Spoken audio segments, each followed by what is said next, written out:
যে কলম্বিয়ার কাছে গ্রুপ পর্বে হেরেছে ব্রাজিল, সেই কলম্বিয়াকে এবার 10 জনের দল নিয়েই উড়িয়ে দিয়েছে সেলেসাওরা। দক্ষিণ আমেরিকান অনূর্ধ্ব-20 চ্যাম্পিয়নশিপের ফাইনাল রাউন্ডে নিজেদের দ্বিতীয় ম্যাচে কলম্বিয়ার বিপক্ষে জয় তুলে নিয়েছে ব্রাজিলের যুবারা।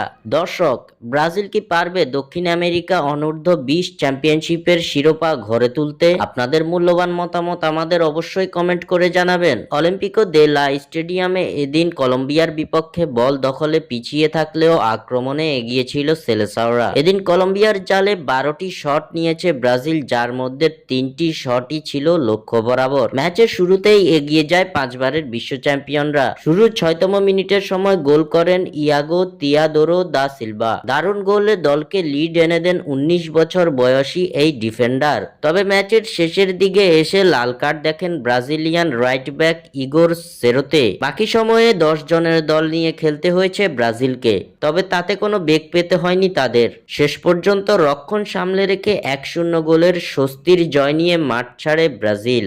স্বাক্ষর থেকে সাদবিন ইসলাম।